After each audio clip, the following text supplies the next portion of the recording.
Assalamualaikum warahmatullahi wabarakatuh. Selamat pagi semuanya. Semoga masih dalam keadaan sehat dan tetap semangat gitu ya, sehingga kita bisa melanjutkan perkuliahan untuk mata kuliah biokimia. Ya, untuk materinya kita lanjutkan dengan metabolisme glikogen. Mungkin ini sudah pernah sedikit gitu kita bahas ketika kita membahas mengenai karbohidrat.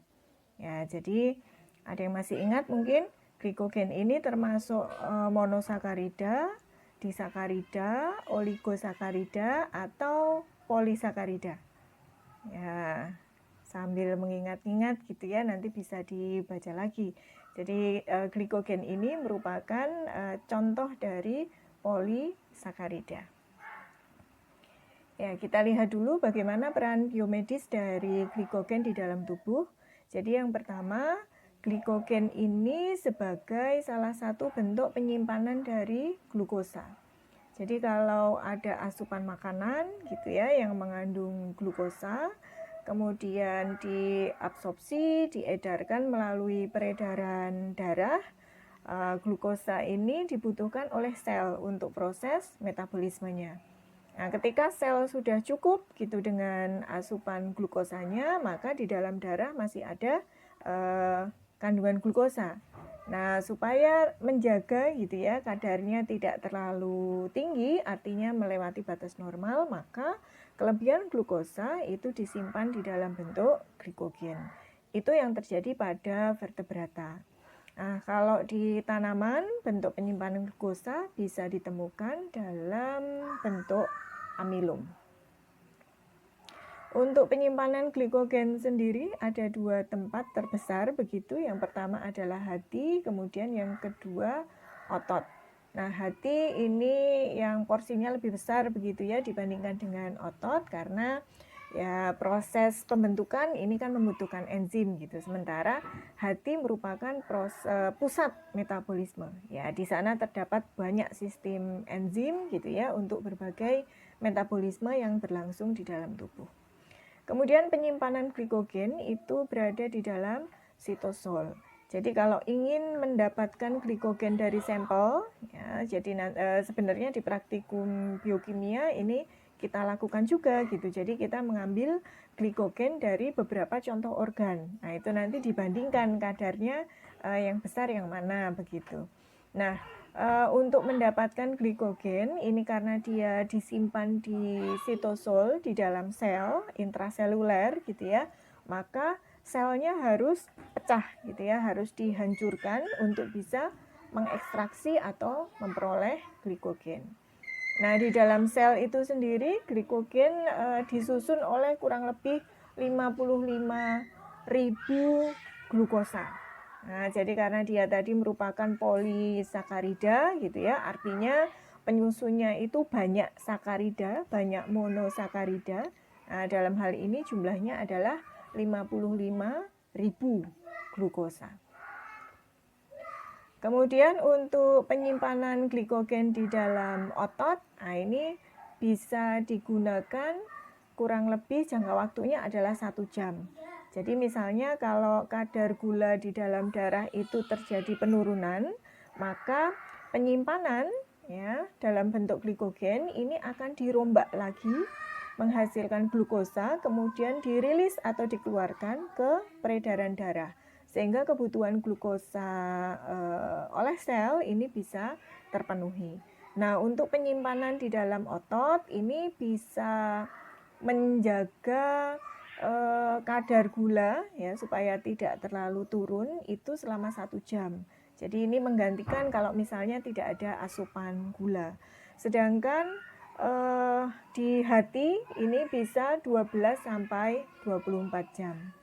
Ya, jadi kalau di dalam hati ya karena simpanannya tadi kan lebih banyak gitu ya, 10% gitu, sehingga ketika dirombak itu bisa mencukupi kebutuhan glukosa kurang lebih 12 sampai 24 jam. Ya, misalnya ketika dalam kondisi puasa gitu ya, kita kan minimal 14 jam ya, tidak makan, tidak minum, sehingga asupan gula ini juga tentunya akan berkurang begitu.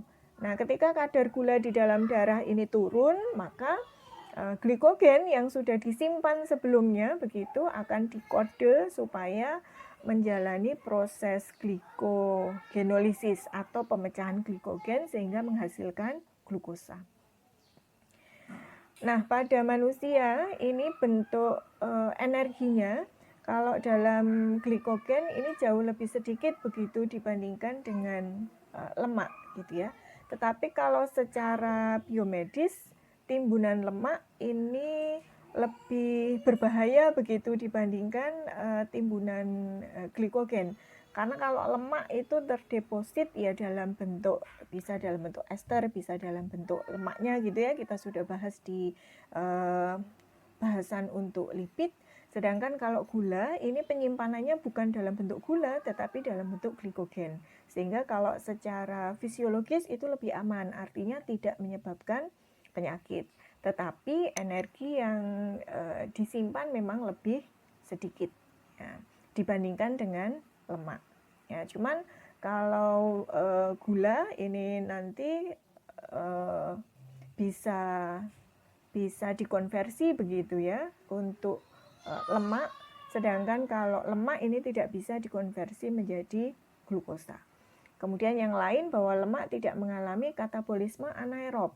Jadi ketika di situ tidak ada oksigen maka tidak bisa dipecah begitu kan. Sedangkan kalau gula ini nanti bisa menjalani proses baik itu aerob maupun anaerob. Meskipun dengan segala keterbatasannya gitu ya, artinya tidak sama antara kondisi aerob dengan anaerob. Ya, yang pertama dari metabolisme glikogen adalah mengenai glikogenesis. Glikogenesis ini merupakan proses sintesis glikogen atau proses pembentukan glikogen gitu ya. Jadi berdasarkan tempat penyimpanannya tadi yaitu di otot dan di hati, maka proses glikogenesis itu juga bisa terjadi di otot maupun di hati. Tahapannya begitu. Yang pertama glukosa ya yang berada di sirkulasi sistemik tadi ya dalam kondisi berlebih ini kemudian dimasukkan begitu di dalam sel. Dia akan mengalami fosforilasi, penambahan gugus fosfat di sana sehingga menghasilkan glukosa 6-fosfat. Nah, enzim yang berperan di sini adalah heksokinase dan glukokinase. Bedanya apa? Kalau heksokinase ini dia membantu fosforilasi di otot, sedangkan kalau glukokinase ini membantu proses fosforilasi di hati. Kemudian glukosa 6-fosfat ini mengalami isomerisasi menjadi glukosa 1-fosfat atau yang disebut dengan enzim fosfoglukomutase. Jadi dari 6-fosfat dia mengalami isomerisasi menjadi 1-fosfat. Glukosa 1-fosfat ini akan berikatan dengan UTP atau uridin trifosfat sehingga menghasilkan uridin difosfat glukosa atau UDP glukosa. Ini merupakan suatu nukleotida aktif ya. Jadi glukosa 1-fosfat dengan UTP itu akan menghasilkan UDP glukosa dan pirofosfat. Nah, UDP glukosa ini merupakan nukleotida yang aktif. Langkah berikutnya adalah pembentukan ikatan glikosida antara C1 dari glukosa UDP dengan C4 residu glukosa terminal glikogen. Jadi kalau di sana satu molekul glukosa ini sudah berubah gitu ya menjadi UDP glukosa, dia akan berikatan dengan atom C nomor 4 dari residu glukosa yang lain. Nah, ada 2 kan berarti. Oke. Kemudian nanti kalau ada glukosa lagi, dia akan membentuk UDP glukosa, kemudian akan berikatan dengan atom C nomor 4 dari rangkaian yang sudah ada ini tadi. Sehingga lama-lama dia akan membentuk rantai yang panjang begitu ya, tadi kurang lebih sampai 55.000 glukosa. Nah, ikatan glikosida antara UDP glukosa dengan atom C nomor 4 dari residu glukosa yang lain ini membebaskan UDP. Jadi UDP-nya ini dilepaskan sehingga di situ kan praktis tinggal glukosa dengan glukosa begitu ya istilahnya. Ini yang disebut sebagai primer glikogen. Jadi awal mula terbentuknya glikogen. Artinya kalau tidak ada UDP glukosa maka ya tidak bisa berikatan dengan glukosa yang lain, intinya begitu. Jadi supaya bisa 55.000 itu membentuk rangkaian begitu ya, maka harus ada UDP glukosa dulu sehingga dia bisa berikatan dengan glukosa yang lain, maksudnya demikian. Ya, sehingga pembentukan UDP glukosa dengan ikatan antara atom C nomor 4 residu glukosa yang lain, ini yang disebut sebagai primer glikogen.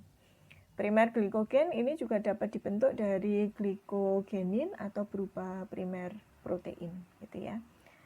Sebagian rantai dari alfa 14 ya, kurang lebih 6 residu begitu dipindahkan ke rantai di dekatnya membentuk ikatan alfa 16 atau dengan enzim katalisator adalah branching enzim. Jadi kalau dilihat untuk struktur glikogen gitu ya, jadi ikatan antara atom C antara dua molekul atau dua atom glukosa itu ada dua jenis, yaitu ikatan alfa 14 dan ikatan alfa 16. Untuk ikatan alfa 14 ini rantainya lurus gitu ya, rantainya lurus. Kemudian nanti kurang lebih 6 residu, jadi sudah ada 6 ikatan, maka akan dibelokkan begitu oleh branching enzim sehingga ikatan yang terbentuk bukan lagi alfa 14 tetapi alfa 16 atau yang disebut sebagai ikatan cabang. Sehingga kalau gambarannya dari senyawa glikogen itu senyawanya tidak lurus begitu, tetapi 6 nanti ada cabangnya, 6 lagi ada cabangnya begitu. Jadi ikatan yang ada di situ tidak hanya alfa 14 tetapi ada juga alfa 16. Nah, ini mungkin gambarannya begitu ya. Gambaran dari proses pembentukan glikogen atau bagaimana molekul-molekul glukosa yang sebanyak 55.000 itu mengalami membentuk rangkaian begitu ya atau berikatan begitu. Ya, jadi tadi ini ada glukosa kemudian mengalami fosforilasi, setelah mengalami fosforilasi mengalami isomerisasi ya dari 6 fosfat menjadi 1 fosfat begitu. Kemudian berikatan dengan UTP membentuk UDP glukosa. Nah, UDP glukosa ini akan berikatan dengan atom C nomor 4 dari glukosa yang ada di terminal glikogennya, terminal atau glukosa yang lain begitulah gampangnya ya. Nah, ikatannya tadi membebaskan UDP gitu ya, membebaskan UDP sehingga sudah ada nih dua glukosa gitu ya. Nah, kemudian setelah itu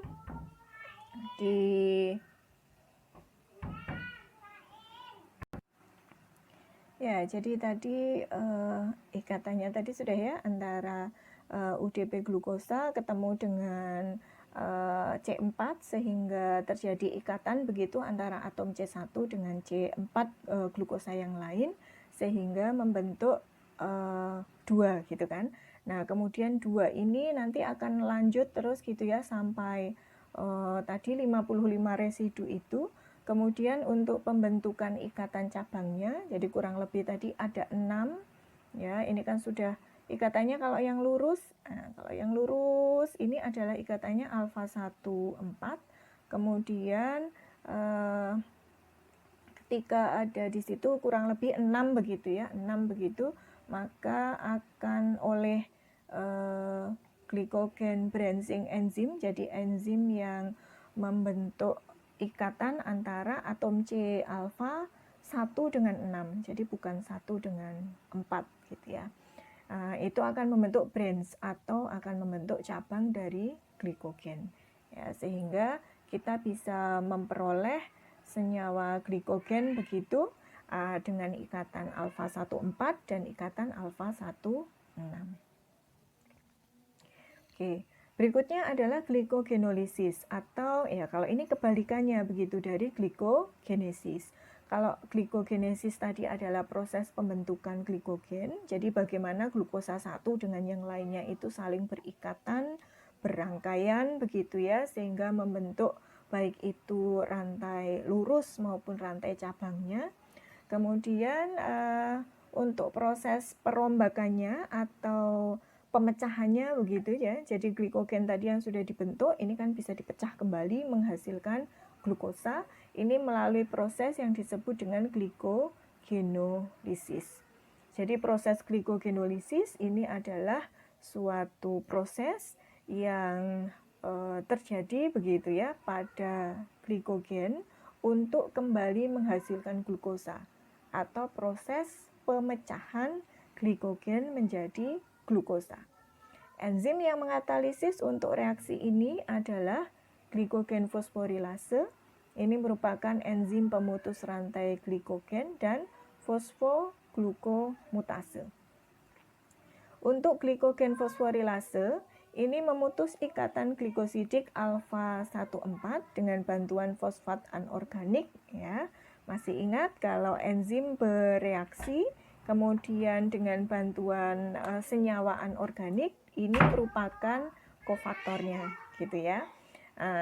Sehingga ketika ikatan alfa 14 ini dipisah begitu, diputus ya, akan menghasilkan alfa D glukosa 1 fosfat.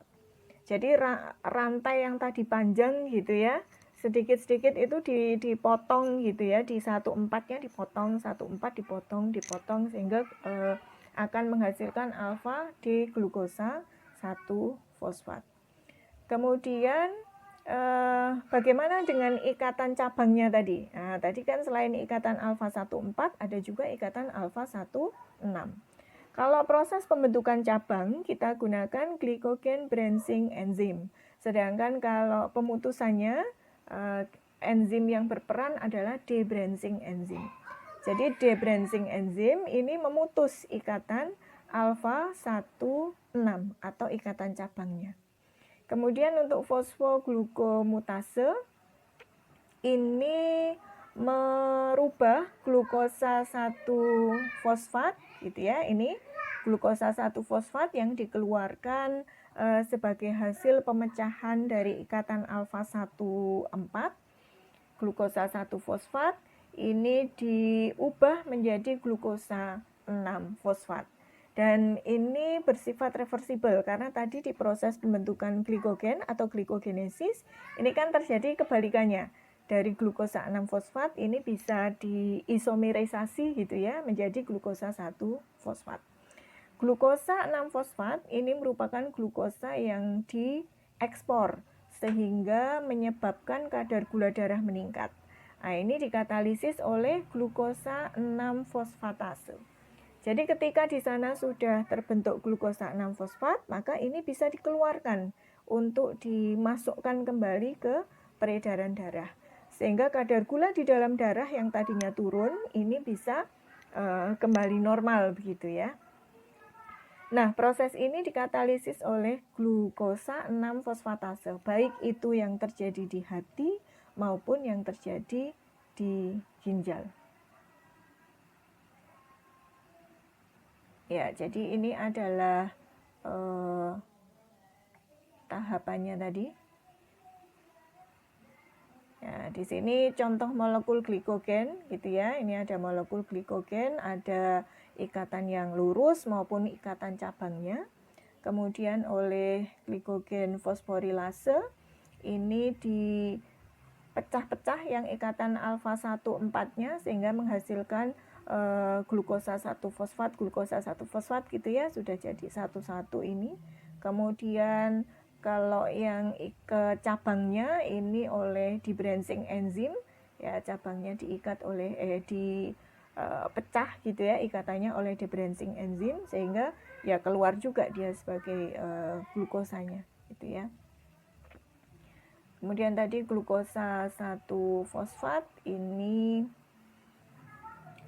oleh fosfoglukomutase ini dirubah begitu menjadi glukosa 1,6 bifosfat, kemudian menjadi glukosa 6-fosfat.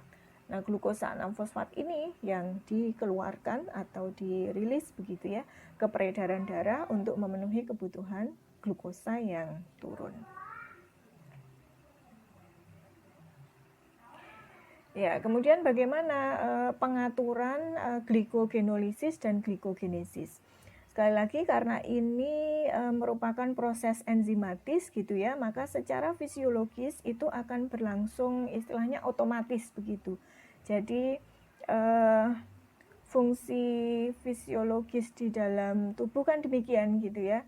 Jadi ada ketika di satu sisi ini ada kebutuhan, di sisi lain tidak begitu, maka secara otomatis itu akan bisa berlangsung. Nah, untuk proses glikogenolisis dan glikogenesis ini sebagai center, ya, sebagai pusat dari pengkodean kapan harus membentuk glikogen, kapan harus memecah glikogen, ini dikoordinasi begitu istilahnya dengan cAMP atau AMP siklik, di mana AMP siklik ini dibentuk dari ATP oleh adenylyl siklase pada permukaan dalam membran sel. Dia berfungsi sebagai second messenger intrasel sebagai respon terhadap berbagai hormon gitu ya. Ada hormon epinefrin, ada norepinefrin dan glukagon. Nah, ini beberapa hormon yang juga bisa mempengaruhi proses baik itu glikogenolisis maupun proses glikogenesis. cAMP ini dihidrolisis oleh fosfodiesterase sehingga kerja hormonnya itu terhenti. Sedangkan untuk insulin ini bisa meningkatkan aktivitas fosfodiesterase di hati. Jadi ketika ada insulin di dalam tubuh, maka fosfodiesterase ini aktivitasnya tidak meningkat begitu ya. Artinya hormon ini kerjanya tidak dihentikan oleh cAMP. Ya.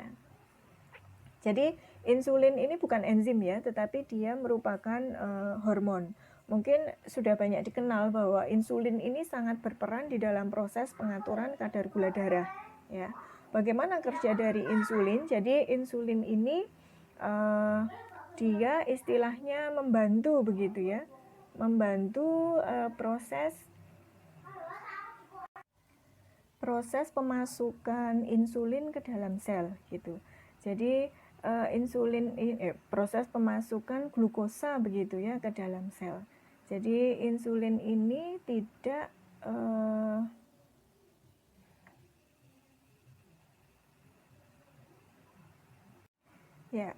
sedikit saya ulang untuk yang tadi ya, cAMP dengan fosfodiesterase. Jadi cAMP ini dihidrolisis tadi oleh fosfodiesterase yang menyebabkan cAMP ini tidak bisa merespon hormon. Baik itu ini contoh hormonnya ya, epinefrin, norepinefrin dan glukagon. Nah, ini salah satu contoh ya. Glukagon ini merupakan hormon yang berperan sebagai pengkode gitu ya, bahwa tubuh itu membutuhkan gula. Jadi ini kerjanya berkebalikan dengan insulin. Kalau insulin ini memasukkan gula ke dalam sel gitu ya. Jadi dia mengkode reseptor yang ada di permukaan membran sel ini untuk memberi jalan begitu pada gula supaya bisa masuk ke dalam sel. Sedangkan kalau glukagon ini kebalikannya. Jadi dia yang tadi dalam proses glikogenolisis. Jadi bagaimana gula itu dikeluarkan dari dalam sel untuk kembali masuk ke sistem peredaran darah. Nah, jadi ketika di situ ada produksi insulin, maka aktivitas fosfodiesterase di hati itu meningkat. Ketika aktivitas fosfodiesterase meningkat, maka cAMP ini kan menjadi tidak bekerja. dia tidak bekerja sehingga tidak bisa merespon hormon baik itu epinefrin, norepinefrin maupun glukagon. Sehingga ketika insulin sedang bekerja, maka glukagon tidak bekerja. Maksudnya demikian, yang disebut dengan regulasi yang berjalan secara fisiologis begitu ya. Jadi tidak akan terjadi overlap begitu antara kinerja yang memasukkan gula dengan yang mengeluarkan gula begitu. Jadi ketika insulin sedang bekerja, maka glukagon itu ya tidak bekerja gitu. Dia tidak akan membantu untuk meriliskan atau mengkode untuk meriliskan gula. Sementara insulin ini memasukkan gula ke dalam sel. Ya, jadi dia mengkode begitu ya. Oke. Kemudian untuk fosforilase sendiri tadi diaktifkan melalui proses fosforilasi, ini menjadi fosforilase A atau fosforilase kinase. Kemudian untuk inaktivasinya ini melalui defosforilasi sehingga menghasilkan fosforilase B atau fosfoprotein fosfatase. Jadi fosforilase A ini aktif di kedua jaringan, baik itu hati dan otot, yang dapat dihambat oleh ATP dan glukosa 6-fosfat. Sedangkan kalau di hati, dia dihambat oleh glukosa bebas. Untuk fosforilase kinase, ini diaktifkan sebagai respon terhadap cAMP. Ya, jadi kalau AMP siklik ini dia aktif, maka fosforilase kinase ini juga aktif gitu ya. Sehingga ini tadi fosforilase kinasa adalah fosforilase A ya, yang berada di hati maupun di otot. cAMP tadi dibentuk sebagai respon terhadap glukagon yang dikeluarkan ketika kadar gula darah ini menurun. Ya, jadi ketika kadar gula di dalam darah ini menurun, maka glukagon akan bereaksi begitu sehingga cAMP itu akan terbentuk begitu ya. Kemudian selain itu juga cAMP ini dibentuk sebagai respon terhadap rasa takut atau rasa cemas, yaitu hormon norepinefrin ketika kebutuhan glikogenolisis meningkat di otot. Jadi ini norepinefrin itu juga bisa menyebabkan dipicunya proses glikogenolisis atau pelepasan glukosa dari dalam sel. Kemudian untuk ion Ca2+ intraseluler, dia mensinkronkan gitu ya antara pengaktifan fosforilase dengan kontraksi otot, sehingga proses perombakan glikogen yang ada di otot ini seimbang begitu. Peningkatan konsentrasi dari AMP siklik ini mengakibatkan pengaktifan fosforilase. Pengaktifan fosforilase maka menyebabkan inaktivasi dari glikogen sintase. Ya, tadi ya, dengan kata lain kalau glukagon itu hormonnya beraksi begitu, maka dia kan mengkode nih di dalam darah itu kadar gula darahnya turun. Sehingga dia mengkode terjadinya proses glikogenolisis. Maka proses glikogenesis yang diaktifasi begitu ya oleh glikogen sintase ini akan terhenti. Ya, demikian juga sebaliknya.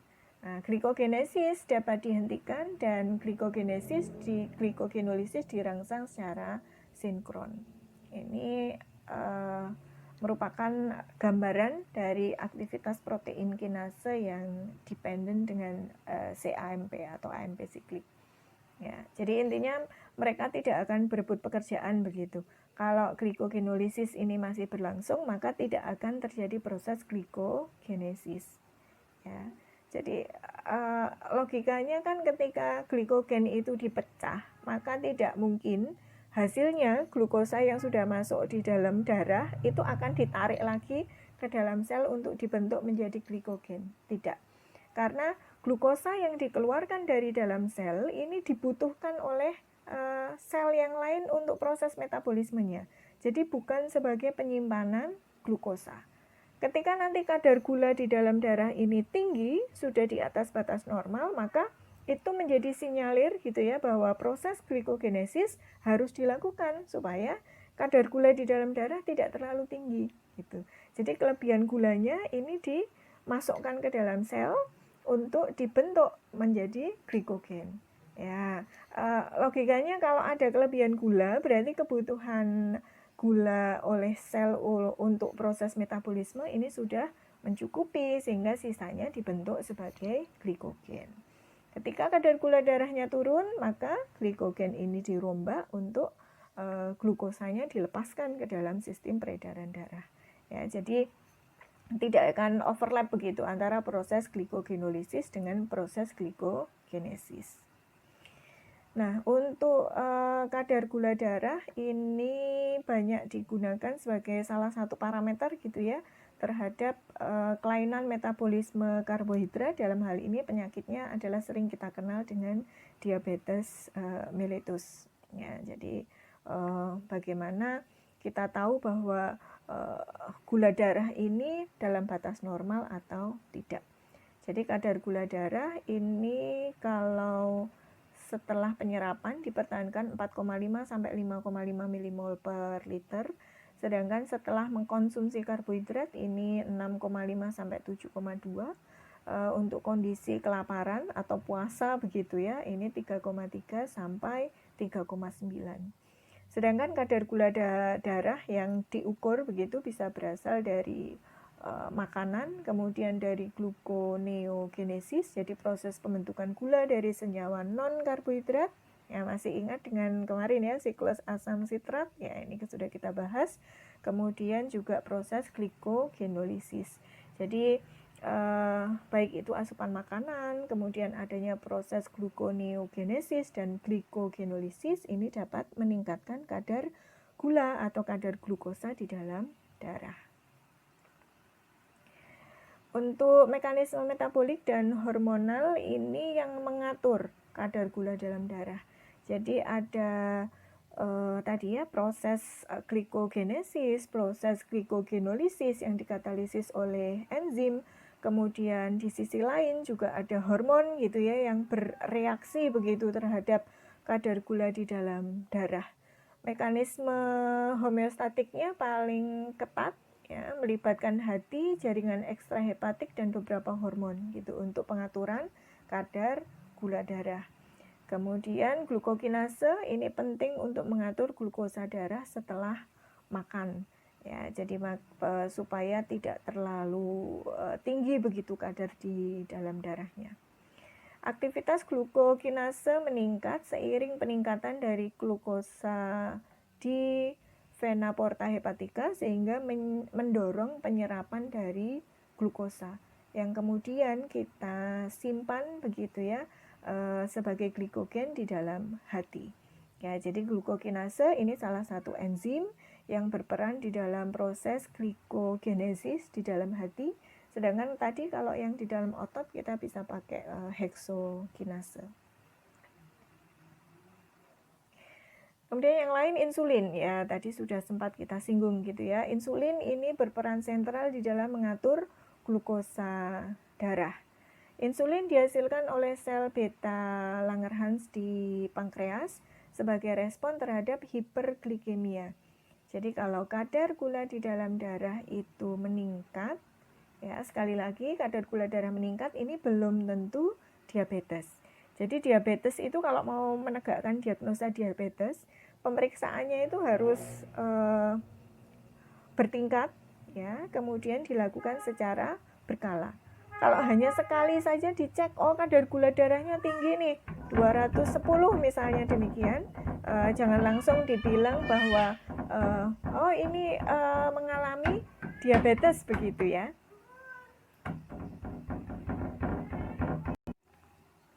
Ya, kemudian untuk peningkatan kadar gula di dalam darah, ini menyebabkan peningkatan aliran metabolik melalui proses glikolisis atau proses perubahan glikosa begitu ya, yang nantinya menghasilkan pirufat, kemudian siklus asam sitrat dan pembentukan ATP. Ya, jadi ketika kadar gula di dalam darah itu sudah tadi ya, tercapai begitu, kemudian dibutuhkan oleh sel, kan dia dimasukkan ke dalam sel untuk proses metabolismenya, yang akhirnya bisa menghasilkan energi gitu ya, masuk ke dalam siklus asam sitrat. Zat lain yang menyebabkan pengeluaran insulin adalah asam amino, asam lemak bebas, badan keton, glukagon, sekretin, dan obat antidiabetikum, oral antidiabetikum yaitu sulfonylurea. Jadi sulfonylurea ini mekanisme aksinya adalah dia merangsang sekresi atau pengeluaran insulin begitu. Ya, sebagai respon dari hiperglikemia atau kadar gula darah yang tinggi. Kemudian hormon lain yang berperan dalam mengontrol kadar gula darah adalah glukagon. Jadi glukagon ini kerjanya berlawanan dengan insulin. Kalau insulin ini memasukkan gula ke dalam sel, sebaliknya kalau glukagon ini merangsang proses glikogenolisis. Jadi bagaimana glikogen yang disimpan ini dipecah lagi menjadi glukosa untuk kemudian dikeluarkan ke dalam sistem peredaran darah. Glukagon dihasilkan oleh sel alfa Langerhans. Kalau insulin tadi dihasilkan oleh sel beta. Sekresinya dirangsang oleh kondisi hipoglikemia. Jadi kalau kadar gula darah di dalam tubuh itu menurun atau hipoglikemi, maka glukagon ini akan disekresi dari sel alfa pulau Langerhans. Ketika glukagon disekresikan, dikeluarkan begitu, maka glukagon akan merangsang dimulainya proses glikogenolisis atau perombakan glikogen tadi yang sudah disimpan gitu ya, baik di dalam sel hati maupun di dalam sel otot dengan mengaktifkan fosforilase. Ya, glukagon ini meningkatkan proses gluconeogenesis dari asam amino dan laktat. Jadi bagaimana supaya bisa menghasilkan glukosa, sebenarnya begitu. Jadi dia akan bereaksi ketika kadar gula di dalam darah turun. Ya, tujuannya adalah supaya memenuhi kebutuhan kadar gula darah ini kembali ke batas normal. Bagaimana caranya? Dia bisa merangsang atau mengkode begitu ya untuk dimulainya proses glikogenolisis. Kemudian selain itu juga meningkatkan aktivitas gluconeogenesis, jadi pembentukan glukosa dari senyawa non karbohidrat, yaitu misalnya dari asam amino dan dari laktat. Ya, jadi ada insulin, kemudian ada glukagon. Yang lain ada hormon lain juga yang bisa mempengaruhi kadar gula darah. Misalnya di sini ada hormon pertumbuhan, ada kortikotropin yang disekresikan oleh kelenjar hipofisis anterior. Ya, ini dirangsang oleh kondisi hipoglikemia. Jadi menurunkan penyerapan gula di otot. Ya, karena kalau kondisi hipoglikemia maka berarti kebutuhan gula di dalam sirkulasi sistemik itu kan akan meningkat begitu ya. Nah, hormon yang lain ada glukokortikoid ya, disekresikan oleh korteks adrenal, disintesis di jaringan adiposa. Ini meningkatkan gluconeogenesis atau peningkatan dengan tidak langsung gitu ya. Dia kan gluconeogenesis ini kan proses pembentukan glukosa dari senyawa non karbohidrat. Jadi untuk menghasilkan glukosa dari senyawa non karbohidrat maka dia membutuhkan asam amino atau laktat begitu. Nah, dengan kata lain dia bisa meningkatkan katabolisme dari asam amino. Jadi dia memecah gitu ya asam amino kemudian untuk masuk ke dalam siklus pembentukan gluconeogenesis. Ini menghambat pemakaian glukosa di jaringan ekstrahepatik. Ya, karena tidak ada gula di sana gitu ya. Jadi jangan sampai gula yang kurang ini masih digunakan oleh jaringan atau sel begitu, baik itu intrahepatik maupun ekstrahepatik. Berikutnya ada juga sitokin. Ya, sitokin ini disekresikan oleh makrofag, menginfiltrasi jaringan adiposa. Dia melawan kerja insulin bersama dengan glukokortikoid. Jadi sama dengan glukokortikoid, dia menghambat gitu ya pemasukan gula ke dalam sel ya, karena kebutuhan gula darahnya kan berkurang begitu, sehingga bersama-sama dengan glukokortikoid untuk proses gluconeogenesis atau pembentukan glukosa dari senyawa non karbohidrat. Kemudian epinefrin disekresikan oleh medula adrenal akibat rangsangan yang menimbulkan stres. Ini akan memicu begitu glikogenolisis di hati dan di otot. Kemudian peningkatan glikolisis ya, baik itu di otot dan pembebasan glukosa ke dalam aliran darah di hati. Ya, jadi kalau dari sini kita bisa lihat ternyata kadar gula di dalam darah itu semata-mata ya, bukan semata-mata disebabkan oleh insulin gitu ya. Jadi kalau terjadi gangguan terhadap metabolisme gula, harus dicek nih apakah memang insulinnya yang bermasalah atau faktor lain. Karena ternyata banyak hormon gitu yang berperan di sana terkait dengan kontrol kadar gula di dalam darah. Ya. Oke. Ya, demikian yang bisa saya sampaikan gitu ya. Semoga bermanfaat ya. Jangan lupa untuk selalu memperbarui informasi gitu ya. Rajin-rajinlah membaca begitu. Artinya wawasannya bisa menjadi lebih luas. Kalau ada beberapa hal yang belum paham gitu ya, silahkan bisa ditanyakan gitu ya. Biasanya saya buka di kolom komentar gitu untuk classroomnya. Ya, demikian. Semoga bermanfaat. Sekali lagi, salam semangat dan sehat selalu begitu ya, sehingga kita bisa dipertemukan lagi di kesempatan yang lebih baik. Assalamualaikum warahmatullahi wabarakatuh.